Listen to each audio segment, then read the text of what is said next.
So Trump ఇవాళ 3 కొత్త executive ఆర్డర్లు అయితే సైన్ చేశాడు. ఆ ఎగ్జిక్యూటివ్ ఆర్డర్ వల్ల మెక్సికో అండ్ కెనడా, మెక్సికో నుంచి కెనడా నుంచి అయ్యే దిగుమతులు అంటే ఇంపోర్ట్స్ మీద 25% టారిఫ్ అయితే విధించారు. అలానే చైనా నుంచి వచ్చే అన్ని ఇంపోర్ట్స్ మీద, దిగుమతుల మీద 10% టారిఫ్ విధించారు. సో 3 ఎగ్జిక్యూటివ్ ఆర్డర్లో కెనడా మీద 25%, తర్వాత మెక్సికో మీద 25%. సో ఇవన్నీ నార్త్ అమెరికాకి ఉత్తరాన ఉన్న కెనడా, యునైటెడ్ స్టేట్స్ ఆఫ్ అమెరికాకి ఉత్తరాన ఉన్న కెనడా, యునైటెడ్ స్టేట్స్ ఆఫ్ అమెరికాకి దక్షిణాన ఉన్న మెక్సికో మీద 25% టారిఫ్ అంటే చాలా భారీ ఎక్స్ట్రా సుంకం. ఓకే, అలానే చైనా నుంచి వచ్చే ప్రోడక్ట్స్ మీద 10% ఎక్కువ సుంకం అంటే టారిఫ్. ఓకే, అది ఈ 3 దేశాలు ట్రేడ్ $1.6 ట్రిలియన్. మళ్ళీ గుర్తుంచుకోండి, 1 ట్రిలియన్ అంటే 1000 బిలియన్, 1 బిలియన్ అంటే 8700 కోట్ల రూపాయలు. సో 1.6 ట్రిలియన్ ఈ 3 దేశాలతోని వచ్చే ట్రేడ్ అంత ఘోరంగా, అంత భారీగా టారిఫ్స్ అయితే వేసేసారు. అంతేకాకుండా భారతీయ రూపాయి ఈ టారిఫ్ల పరంగా 87 అయితే దాటేసింది. ఇప్పటిదాకా రూపీ హిస్టరీలో లోయెస్ట్ వాల్యూలోనే ఉంది. సో ఫైనాన్షియల్ ఎక్స్పర్ట్స్ అందరూ ఏం చెప్పారంటే, మార్చ్కి అంటే 2025 మార్చికి అరౌండ్ 86 ఉండాల్సిన రూపాయి ఆల్రెడీ ఫిబ్రవరికే 87 దాటేసి, ఇక్కడే మీకు ఎక్సీ డాట్ వాల్యూ పడతాను, 87.07 అంటే $1 ఇస్తే 87.07 రూపాయలు వస్తాయి. అసలు టారిఫ్స్ ఏంటి, ఎందుకు, దీని ఇంపాక్ట్ ఏంటి, మొత్తం ప్రపంచ మార్కెట్లన్నీ అట్టుడిపోతూనే అల్లకల్లోలం జరుగుతుందా, ఏం జరుగుతుంది ఈ వీడియోలో మాట్లాడదాం. సో మన ఛానల్ చూసే చాలా మంది ఎక్స్పర్ట్స్ ఉంటారు, ఎకనామిక్ ఎక్స్పర్ట్స్, ఫైనాన్స్ ఎక్స్పర్ట్స్. మీ ఒపీనియన్ కూడా డెఫినెట్గా చెప్పండి, ఓకేనా?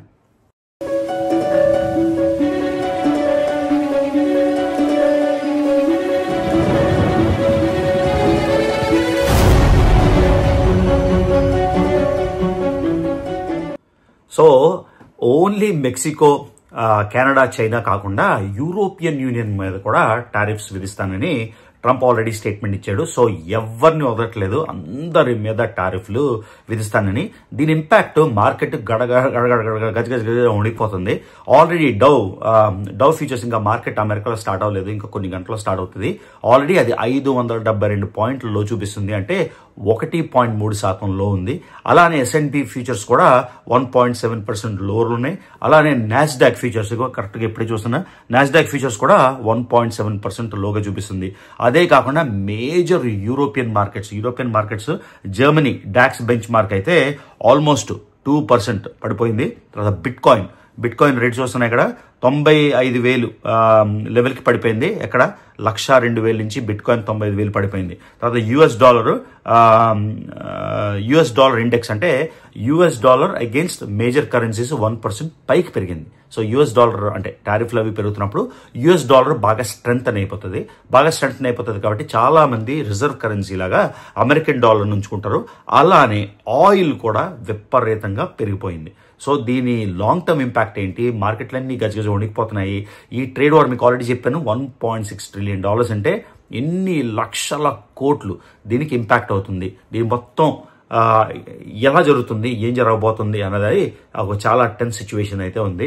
ఈ ట్రేడ్ వార్లు ఇప్పుడు ఏం జరుగుతుందంటే, ఈ ట్రేడ్ వార్స్ వల్ల ఎగుమతులు దిగుమతులు చాలా ఎఫెక్ట్ అయిపోవడం వల్ల వరల్డ్ మార్కెట్ మీద ఎలాంటి కన్సర్న్ ఉంటుంది అన్నది మనం మాట్లాడదాం. సో మొత్తం యుఎస్ కార్ మార్కెట్లు, జనరల్ మోటార్స్, మొత్తం అన్ని ఆల్మోస్ట్ అంటే కొన్ని సెక్టర్స్ కాకుండా అన్ని చాలా మంది ఎలక్షన్ క్యాంపెయిన్లో అది చేస్తాం, చైనాని అది చేస్తాం, కెనడాని ఇది చేస్తాం అని భయపడతారు.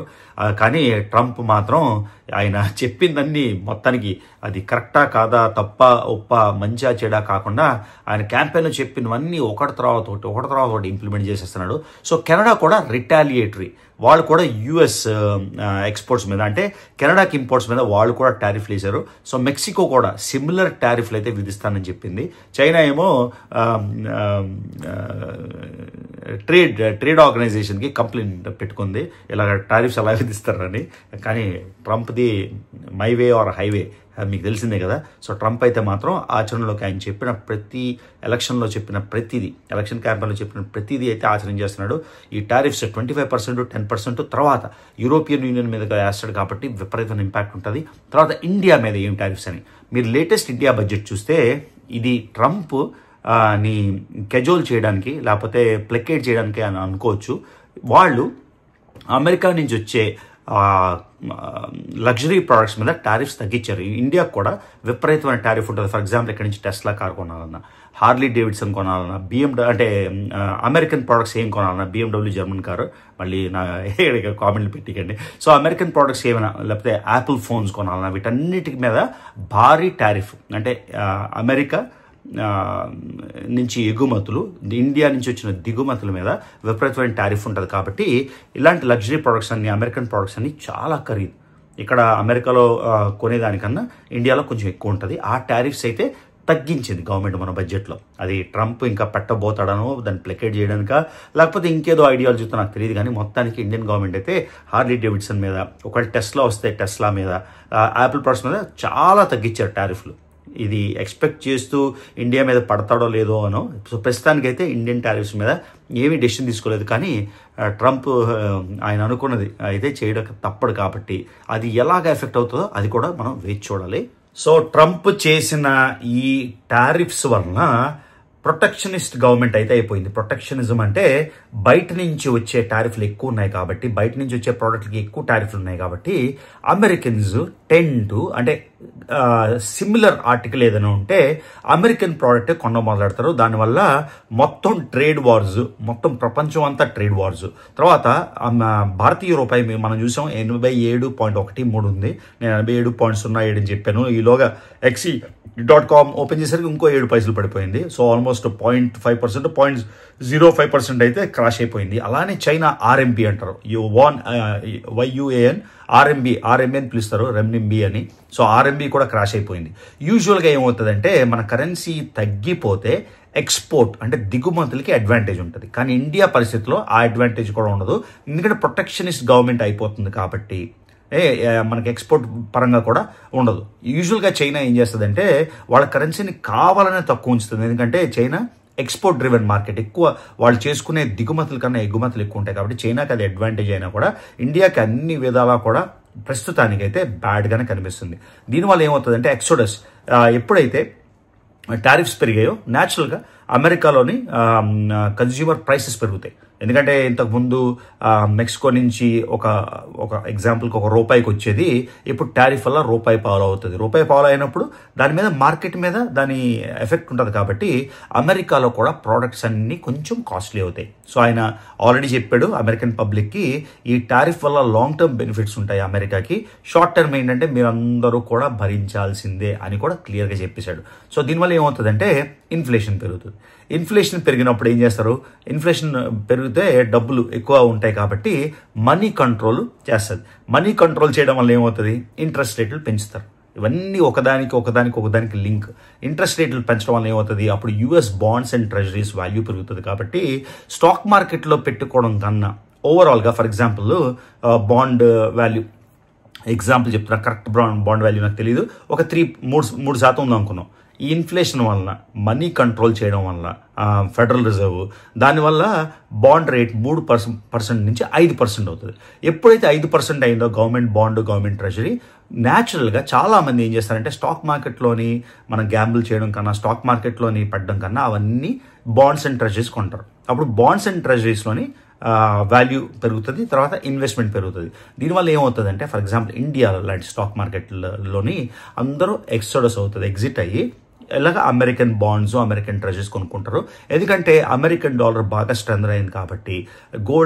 ఒకవేళ గోల్డ్ ఎలా స్ట్రెంథన్ అయితే గోల్డ్ అందరూ ఎలాగైతే కొనుక్కొని ఉంచుకుంటారో అలాగా అమెరికన్ డాలర్ వాల్యూ బాగా పెరగడం వల్ల అమెరికన్ డాలర్ మీద పెట్టుకుంటారు. సో ఎవరెవరైతే మార్కెట్స్ ఉన్నాయో చాలామంది వెనక్కి అంటే బయటకు వస్తారు. కాబట్టి ఇండియన్ స్టాక్ మార్కెట్లో కూడా కొంచెం డిప్ అయితే ఎక్స్పెక్ట్ చేయొచ్చు షార్ట్ టర్మ్లో.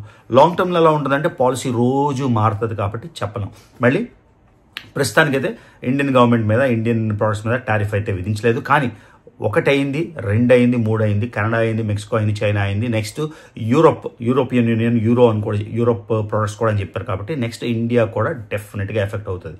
సో దీనివల్ల ఒక డెసిషన్ వల్ల మొత్తం ప్రపంచం అంతా మారిపోయి ట్రేడ్ డెఫిసిట్, వార్స్ అన్నీ విపరీతంగా పెరుగుతాయి. సో చైనాకి కూడా ఇది అడ్వాంటేజా కాదా తెలియదు. ఇప్పుడు చైనా కూడా రిటర్న్ చేస్తాము, టారిఫ్స్ పెంచుతామని. కానీ China only export driven market, చాలా తక్కువ ఇంపోర్ట్స్ కాబట్టి ఒకవేళ చైనా అమెరికన్ ప్రొడక్ట్స్ మీద టారిఫ్ పెంచిన పెద్ద తేడా అమెరికాకి అయితే ఉండదు. ఓకే, ఎందుకంటే చైనాది ఈ టారిఫ్స్ పెరగడం వల్ల, మళ్ళీ చెప్తున్నా, అమెరికాలో కూడా ప్రోడక్ట్స్ అన్ని ప్రైస్లు పెరుగుతాయి కాబట్టి అమెరికా కూడా ఎఫెక్ట్ అవుతుంది, అంటే కన్జ్యూమర్ కూడా ఎఫెక్ట్ అవుతాడు.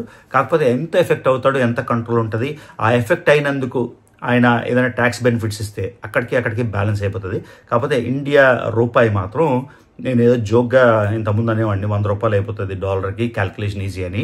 100 రూపాయలు అవుతుందో లేదో తెలియదు, కానీ ఇంకా ఇండియన్ రూపీ తగ్గడానికైతే చాలా ఆస్కారం ఉందన్నమాట. ఓకేనా, అర్థమైందా నేను చెప్పింది? I hope you understand. ఈ డాలర్ స్ట్రెంత్ రావడం వల్ల, టారిఫ్స్ పెంచడం వల్ల ఇన్ఫ్లేషన్ పెరుగుతుంది. ఇన్ఫ్లేషన్ పెరిగితే డబ్బులు పెరుగుతాయి. డబ్బులు పెరిగితే ఫెడరల్ రిజర్వ్ ఏమో మనీ కంట్రోల్ పెడుతుంది. మనీ కంట్రోల్ పెట్టడానికి ఇంట్రెస్ట్ రేట్లు పెంచుతారు. ఇంట్రెస్ట్ రేట్లు పెంచితే బాండ్ వాల్యూ పెరుగుతుంది, యూఎస్ ట్రెజరీ వాల్యూ పెరుగుతుంది. అది మోర్ రిలయబుల్ అయ్యి స్టాక్ మార్కెట్లో పెట్టే బదులు, ఇంకెక్కడో ఖర్చు పెట్టే బదులు అందరూ బాండ్స్ కొనుక్కొని బాండ్స్లో ఇన్వెస్ట్మెంట్ స్టార్ట్ చేస్తారన్నమాట.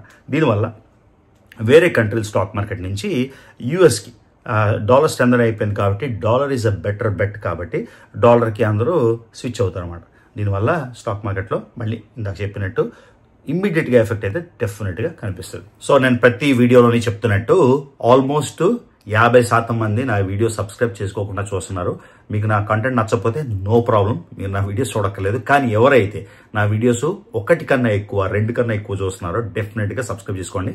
నేను కూడా 1 మిలియన్ సబ్స్క్రైబర్ టార్గెట్లో ఉన్నాను కాబట్టి నా వీడియోస్ రెగ్యులర్గా చూసినట్టయితే ఒకసారి చెక్ చేసి నా వీడియోస్ అయితే సబ్స్క్రైబ్ చేసుకోండి. ఈ వీడియో మీకు నచ్చింది అనుకుంటా, ఇన్ఫర్మేటివ్గా ఉంది అని అనుకుంటా. మీరు ఒకవేళ నాతోని ఏకీభవించకపోతే మీ ఒపీనియన్ తప్పకుండా కింద తెలపండి. So see you in the next video with another amazing topic. Alright, see you.